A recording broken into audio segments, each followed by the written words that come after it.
With 1.4 billion people and an increasing knack for filching Japanese game developers, the Chinese video game market is nothing to be sniffed at. But it's a market many, including historically Nintendo, have failed to crack. In the last 5 years, they've tried a new approach. So, what is Nintendo's strategy in China? How successful has it been so far? And what are they trying to do to develop this arm of their business in future? Settle in for another Nintendo Forecast Deep Dive. Nintendo has long had relationships with China, but usually from a manufacturing perspective.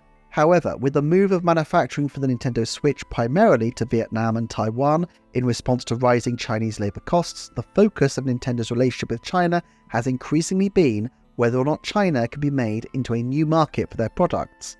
After all, one of the challenges Nintendo continues to face is how to continue to expand the reach of their business beyond Japan, the Americas and Europe.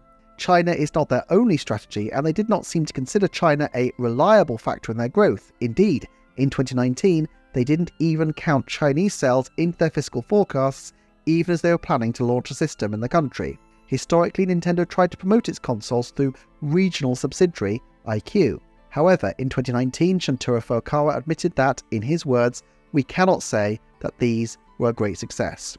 Instead, they turned to a local company to do business. The company they turned to is Tencent.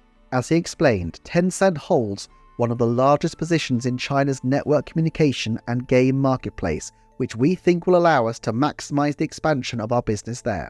After the deal was struck in April 2019, Tencent applied to the Chinese government for permission to release a console, and it hit Chinese shelves on the 10th of December 2019. Approval is potentially a lengthy process, as not just each console, but each game must comply with China's strict content regulation standards and needs to be exhaustively reviewed before publication. After that, there is the problem of distribution. This is where Tencent comes in. If you haven't been following the Chinese video game scene, you might be forgiven for wondering exactly who Tencent even are.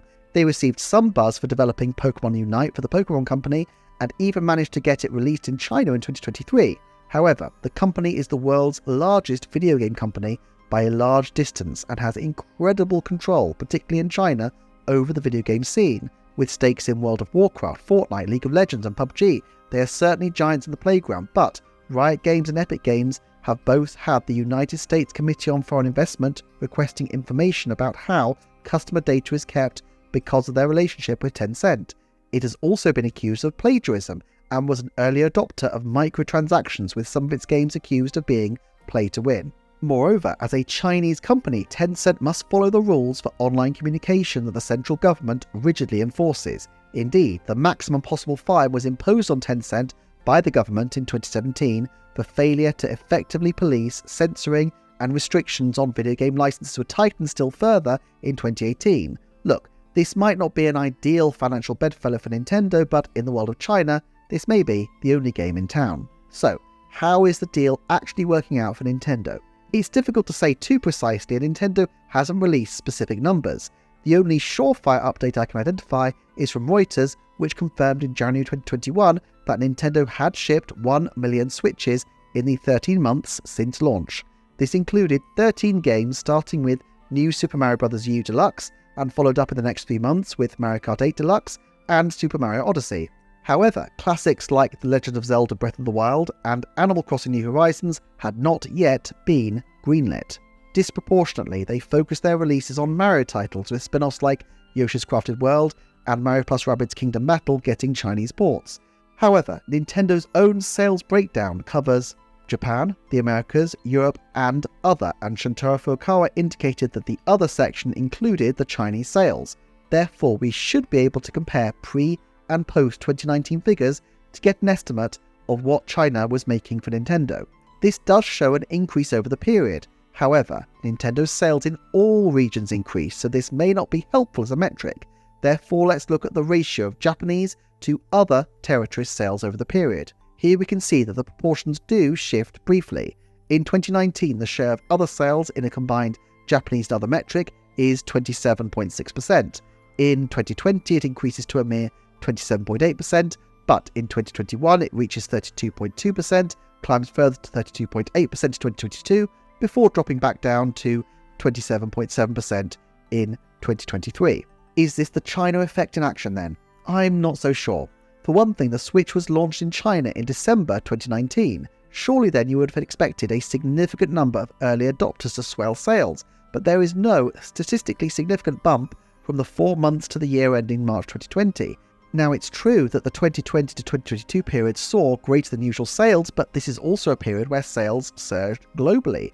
GameIndustry.biz's Games Sales Data Tracker suggested that hardware sales across all video game consoles in Australia increased by 49% in 2020, and game sales increased by 35%. Now granted, Australia has less than 2% of the population of China, but I would nevertheless suggest that Nintendo has far greater market penetration, and this is likely to account for the sales over this period. What accounts for the tepid Chinese numbers then? It's not just the lack of a console culture, following the long ban of consoles entirely from the country from 2000 to 2015, nor is it just the tight controls on what games can be released that is stymieing Nintendo's growth. Fans of Nintendo properties in China have frequently already acquired these titles through the so-called grey market, acquiring foreign titles and games through online auction sites and other locations.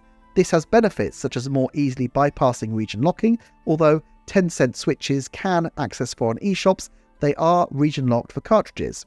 GameIndustry.biz commentator Daniel Camilo quotes sources that PlayStation 4's Chinese sales reached marginally more than 2 million units by 2020, so this isn't an uncommon problem for game manufacturers trying to crack China.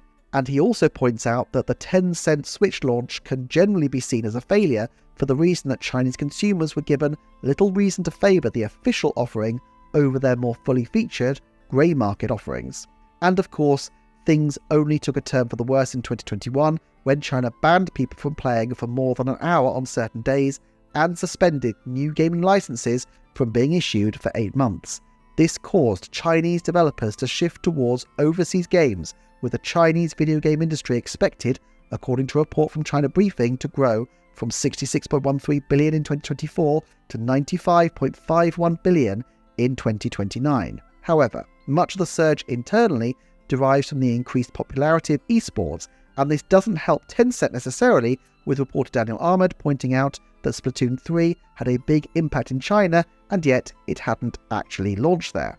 Although some of its success may account for the inclusion of a simplified Chinese language option, this does suggest that there is still interest in the market if only Nintendo are able to find a way to exploit it. Sadly, Chinese gamers appeared to have that itch scratched by a rip-off version of Splatoon instead, and it seems unlikely that Nintendo will be able to do an awful lot about it. Nintendo has kept tight-lipped on their China strategy in recent years, and I anticipate that this will continue.